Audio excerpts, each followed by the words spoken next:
Hoy! Bungtak Sara tinuangin! Agriing kan! Aldawin ay naapo! Mali! Rise and shine mga kabarangay na Ella! Nakikita niyo ba kung nasaan ako ngayon? LRT, jeep at syempre, ang bag ko fresh from probinsya. Kung saan-saan na talaga ako nakarating, ang layo pa ng pinanggalingan natin para lang makita ang ating hinahanap. And then finally, Project Gabriela goes to Caloocan City. The long wait is over dahil sasamahan niyo akong puntahan ang espesyal na bisita na ating mga kausap ngayong araw. Para malaman na rin kung ano nga ba ang kwento at inspirasyon niya sa kanyang pangingibang bansa. Nako, relate mas si Ella rito, kaya samahan niyo ako. Tara! Kuya, MCU po? Oo daw. Mainit talaga, so nakakaloka siya.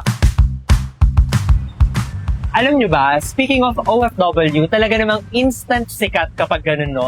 Tipong mas mahaba pa yung listahan ng mga pasalubong para sa mga kamag-anak mo compared dun sa mismong requirement na kinakailangan sa pangingibang bansa. Pero ganun talaga, para sa family naman, kaya laban lang, sabi nga nila.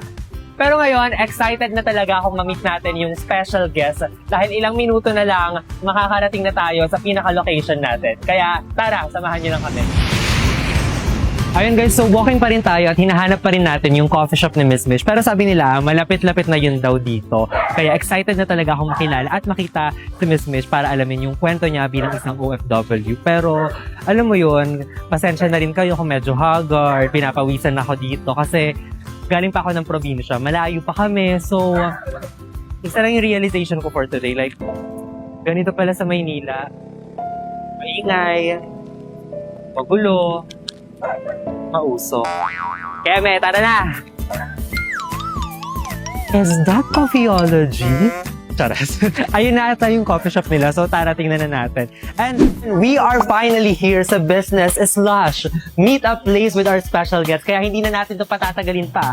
Ano? Tara? Hello po, Miss Mitch. I'm Dayo po from Project Gabriela. Mga kabarangay ni Ella, finally kasama na natin dito si Miss Michelle Munoz. Please say hi to them po. Hi, my name is Michelle and I'm from Caloocan. Ayun, Miss Michelle, kumusta naman po kayo? May mga ganap po ba kayo lately? Ayan, can you please share us po something na, kunyari, gumala po ba kayo? Or nagstay at home po ba kayo this week? Or kung ano man pong ganap niyo for this week po? For this week, I think I'm just focusing here sa coffee shop ko and then going to the gym, making myself healthy. Tama, bongga yan. Yes, and planning to go for a trip soon. Hopefully. Ayan. Hopefully po. And sana maging safe po tayo lagi sa kung anumang trip o gala na pupuntahan po natin. So siguro mag-move on na po tayo sa ating pinaka-interview proper para sa vlog na ito for Project Gabriela. Ilang taon na po ba kayong OFW and saan po kayo nagtrabaho?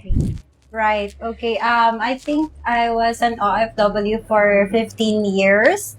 And I started my career in Singapore. So that's how I grew and become an OFW as a hotelier. So yun po yung pinaka-nature of work po ninyo. Ano po yung parang ang naging way nyo po para magtagal po dun po mismo sa work po ninyo sa Singapore po? Well, I think one of the reasons that I stayed in Singapore, it's for my goals in life and my dreams. So my journey of being a student is not as easy as it has been. So yun yung naging strength ko to pursue my dreams and my goals in life. So that's why kahit malayo from family and all this, so syempre tiniis yung hirap, yung layo sa family, and yung challenge na harapin yung mga iba't ibang lahi. Ano po yung number one list sa na dahilan kung bakit po kayo ng ibang bansa, Miss? Manghirap maging mahirap. Totoo. Yes, that's the line that always comes up into my head kasi you know, there are times na when you're like nothing, zero, there's no one to help you but yourself. So I think yun yung pinanghawakan ko sa sarili ko na you have to work hard, you have to earn everything that you want to achieve in life. Yung pinaghihirapan dapat lahat. Isa po sa mga dahilan kung bakit kayo ng ibang bansa is nabanggit nyo kanina para sa sarili nyo, para sa family nyo. And Yes. gets natin, no, na talagang kapag mostly sa mga Filipino, nangingibang bansa para sa pamilya. Pero para po sa sarili niyo, was there any point po na parang nang ibang bansa kayo para makakita ng bagong lugar, makapag-travel, or like makakita ng mga bagong tao? Parang ganun po ba? Right. Okay. Because I think when I was still young, I really want to travel. And one of my dreams nung bata pa ako is to travel in different countries. Kasi I think it's part of me na to learn about the culture of different nationality, different people, and different races. So, yun. Apart from that is to see different parts of the world. Not only here in the Philippines. Was there any instances po na nafe-feel nyo or like may mga kagustuhan na kayong bumalik sa Pilipinas before?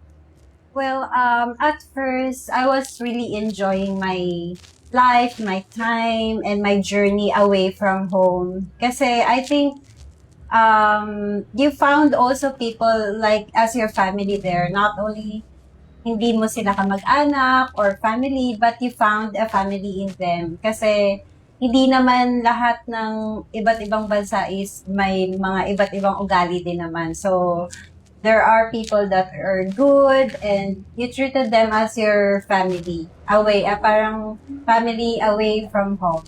Yun. Kumbaga, you found your people and a Yes. community na kahit Community. malayo sa bahay ninyo, sa tahanan ninyo. Yes. You are at peace na parang nandun sila para sa'yo.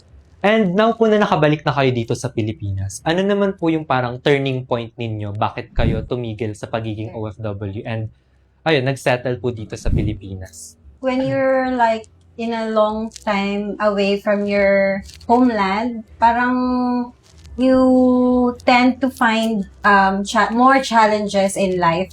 So that's why na nag-decide ako na umuwi to find another journey and to challenge myself in a different aspects of life. Na-mention nyo kanina yung feeling ng pagiging stagnant, na parang nasa vacuum lang tayo, or like, yun nga po, ang tagal nyo po sa Singapore, ang tagal nyo sa ibang bansa. For all those 15 years po, ano yung pinakamalaki at pinakamahalagang lesson na napulot mo as an OFW po? To fight for your goals away from your like family, na parang those crying days na walang nakakaalam, na ikaw lang hinaharap mo mag-isa, and you have to show how strong you are, na hindi mo kailangan ipakita yung kahinaan. Maraming salamat po, Miss Mitch, sa talaga namang insightful and maraming kapupulutang aral yung mga manonood natin. Especially, nabalita ko, no, si Ella na nasa kabilang baryo lang daw. Kilala niyo po ba si Ella, di ba? Kung di niyo pa kilala, makikilala natin siya soon. Na nakausap ko din po siya katulad niyo bilang isang OFW. Pero kay Ella po kasi, first time OFW po siya. Siya ang kauna-una ang OFW sa baryo nila. At katulad niyo po, sa pag-alis niya sa bansa natin next week. Kalokang bilis nga po, no? Baka meron po kayong gustong sabihin or like baka gusto niyo pong ipasalubong para sa inyo na Ella kasi wala namang iba-iba dito, di ba? So, pwede niyo po yung isabay at isulat po dito sa listahan para kay Ella bilang naging parte rin po kayo ng pagpunta at pag-alis ni Ella para makamtan niya yung pangarap niya bilang isang OFW. Kaya isulat niyo lang po siya dyan, miss.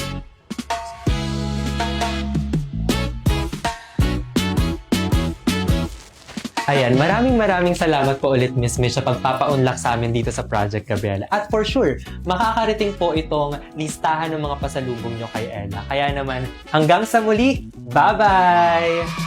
There you have it, guys. Grabe ang dami nating natutuhan at nalamang kwento kay Miss Michelle tungkol sa buhay niya bilang isang OFW. Totoo nga pala talaga no, na sa bawat visa, may kwento. May pinanghuhugutan para sa pangarap at para sa pamilya. Agree? Wait lang, babalik lang ako sa Ilocano self ko. Ang yaman na kinyayo amin na sumurok kiniyak as Project Gabriela goes to Caloocan City.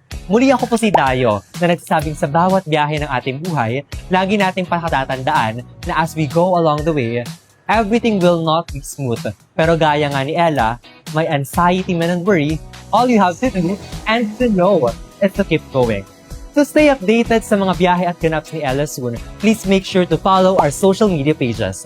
O siya, masyado na akong maraming sinasabi.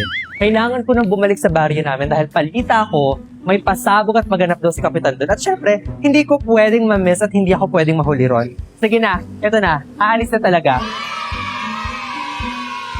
Bon voyage!